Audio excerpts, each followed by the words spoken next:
الحمد لله الحمد لله الذي أرسل رسوله بشيرا ونذيرا وداعيا إلى الله بإذنه وسراجا منيرا. أشهد أن لا إله إلا الله وحده لا شريك له ولا نزيل له ولا شبيه له. أن سيدنا ونبينا محمدا عبده ورسوله وحبيبه وخليله سيد الأنبياء والمرسلين. اللهم فصل وسلم وبارك على هذا النبي الكريم والرسول السيد السند العظيم سيدنا ومولانا محمد وعلى آله وصحبه أجمعين. أما بعد، فيا معاشر المسلمين اتقوا الله حق تقاته ولا تموتن إلا وأنتم مسلمون. قال الله تعالى في كتابه الكريم: أعوذ بالله من الشيطان الرجيم. بسم الله الرحمن الرحيم. لقد كان لكم في رسول الله أسوة حسنة لمن كان يرجو الله واليوم الآخر وذكر الله كثيرا. صدق الله العظيم وصدق رسوله الكريم وأنا على ذلك من الشاهدين والشاكرين. Hadirin jamaah Jumat rahimakumullah, marilah senantiasa kita panjatkan puji syukur kehadirat Allah Subhanahu wa taala yang mana telah memberikan kita nikmat iman, Islam, kesehatan dan kesempatan sehingga kita dapat hadir untuk melaksanakan sholat Jumat berjamaah dan juga kita bisa sampai kepada bulan kelahiran Nabi Muhammad SAW, yakni bulan Rabiul Awwal. Jamaah rahimakumullah, sebagai seorang Rasul, Nabi Muhammad SAW adalah orang yang sangat tinggi akhlaknya, adalah seseorang yang baik tutur katanya maupun perbuatannya. Beliau juga terpelihara dari sifat-sifat kejam dan keji. Bahkan beliau juga adalah orang yang terjamin bahagia di dunia dan di akhirat. Maka dari itu, sebagai seorang muslim, kita tidak boleh ragu untuk menjadikan beliau sebagai sosok yang patut kita tiru dan sosok yang perlu kita teladani dalam menjalani kehidupan kita sehari-hari. Sebagaimana Allah Subhanahu wa taala berfirman dalam surat Al-Ahzab ayat 21, "Laqad kana lakum fi Rasulillahi uswatun hasanah liman kana yarjullaha wal yawmal akhir wa dzakarallaha katsiran." Sesungguhnya telah ada pada diri Rasulullah itu suri teladan yang baik bagimu, yaitu bagi orang-orang yang mengharap rahmat Allah dan kedatangan hari kiamat dia banyak menyebut Allah. Ayat ini menegaskan kepada kita bahwa Rasulullah SAW adalah sosok yang tidak ada duanya, figur yang tidak ada bandingannya dengan manusia yang lain. Sebagaimana Allah Subhanahu wa taala memuji akhlak beliau sebagai orang yang memiliki akhlak yang paling tinggi. Wa innaka la'ala khuluqin azim. Sesungguhnya engkau Muhammad berbudi pekerti yang agung. Hadirin rahimakumullah, kita sebagai manusia yang diciptakan oleh Allah dengan sempurna, bahkan paling sempurna di antara ciptaan yang lainnya, maka sepantasnya kita untuk mencontoh pribadi dan akhlak Rasulullah SAW. Meskipun kita sadar bahwa kita tidak akan bisa meniru beliau 100%, akan tetapi kita berusaha semaksimal mungkin meniru akhlak beliau, walaupun satu atau dua perbuatan dan akhlak yang dilakukan oleh Rasulullah SAW. Jangan sampai kita sebagai umatnya akan tetapi tidak sama sekali mencontoh akhlak dan pribadi Rasulullah SAW. Karena kita adalah umat beliau, umat Nabi Muhammad SAW, dan Nabi Muhammad adalah orang yang paling dicintai oleh Allah Subhanahu wa taala. Ketika kita mencontoh beliau, sama saja kita mengharap ridho dan kecintaan Allah Subhanahu wa taala. Semoga dengan kita mencontoh beliau, Allah menjadi ridho dan kehidupan kita menjadi terarah. Amin ya rabbal alamin. Hadirin jamaah Jumat rahimakumullah. Pada era sekarang ini banyak anak-anak muda yang kehilangan pegangan. Mereka bingung dalam menentukan kiblat mereka, kiblat hidupnya, sehingga sering kita temukan anak-anak muda berkiblat kepada bukan Rasulullah SAW, akan tetapi malah kepada bintang film yang notabene-nya bahkan ada yang bukan orang-orang muslim. Na'udzubillah, summa na'udzubillah min dzalik. Inilah yang sangat disayangkan. Pemuda-pemuda zaman sekarang yang mengaku dirinya Islam, mempunyai nabi yaitu Nabi Muhammad SAW. Pedomannya adalah Al-Qur'anul Karim.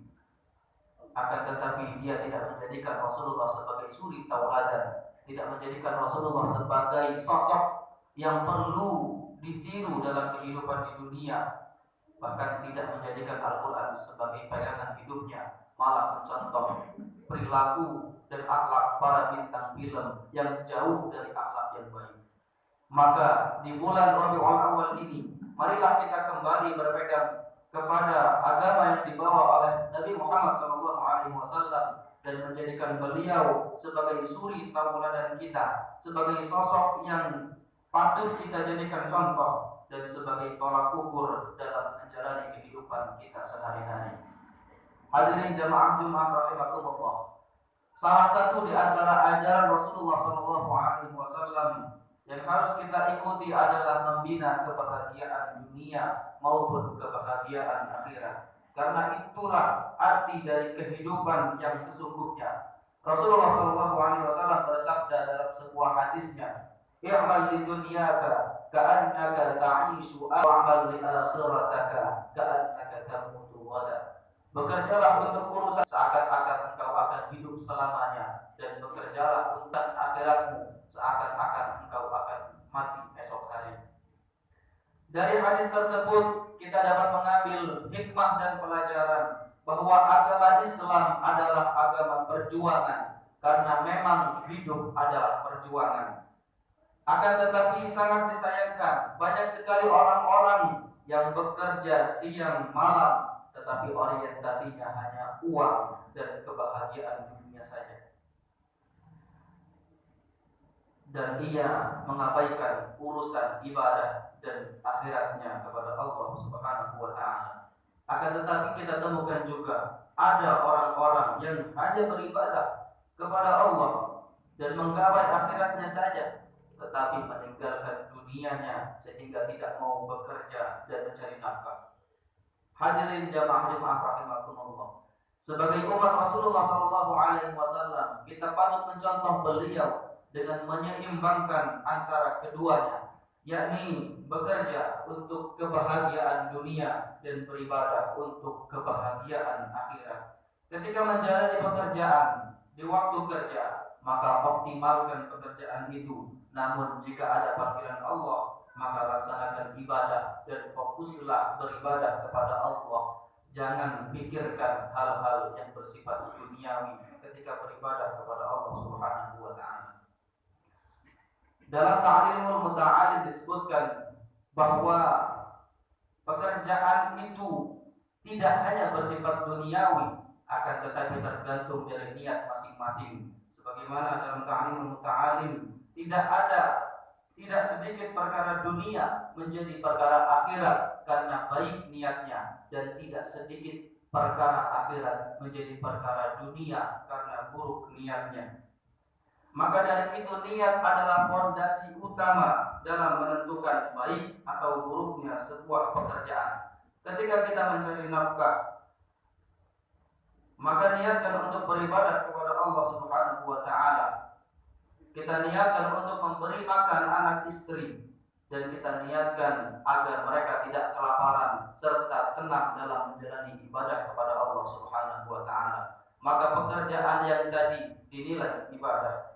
Begitu juga sebaliknya, ketika kita beribadah kepada Allah Subhanahu wa taala, akan tetapi niat kita agar disanjung orang lain, agar dipuji orang lain bahwa ia adalah ahli ibadah, maka perkara ibadah yang kita lakukan akan menjadi bersifat dunia karena buruknya niat kita. Ketika niat kita baik, walaupun pekerjaan itu sifatnya dunia, akan menjadi pahala dan menjadi sifat akhirat. Akan tetapi jika ibadah yang kita lakukan karena mengharap pujian, karena buruk niat kita ketika ibadah, maka ibadah kita akan menjadi perkara dunia.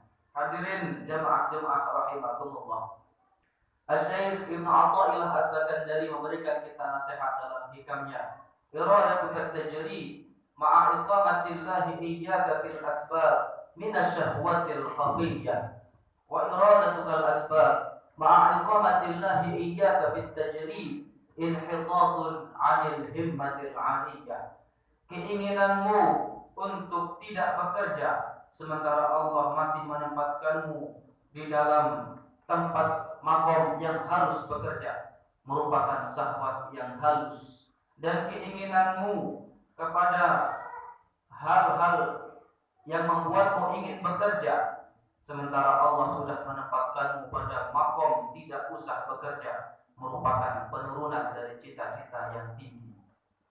Maksud dari nasihat ini adalah bahwa ada kalanya Allah menempatkan seseorang untuk harus bekerja, mencari nafkah misalnya, mengurus keluarganya dan lain sebagainya. Bila Allah menempatkan seseorang dalam kondisi seperti itu, tetapi ia ingin fokus beribadah kepada Allah saja, maka ini merupakan syahwat yang halus, syahwat yang tersembunyi, karena ia masih harus bekerja, masih ada orang-orang yang ditanggungnya atau bahkan menanggung dirinya sendiri.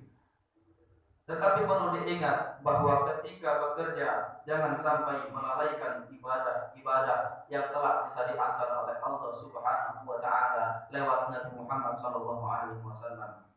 Namun terkadang seseorang yang sedang semangat-semangatnya beribadah, saat itu ia berpikir bahwa salah satu hal yang menjadikan tidak fokus dalam beribadah adalah pekerjaan, sehingga ia ingin melepaskan pekerjaannya. Maka saat-saat seperti ini adalah syahwat yang tersembunyi. Ia ingin beribadah saja tetapi tidak mau bekerja, padahal Allah masih menempatkan dia pada makom harus bekerja, sehingga Allah masih memberikan pekerjaan kepadanya. Hadirin rahimakumullah.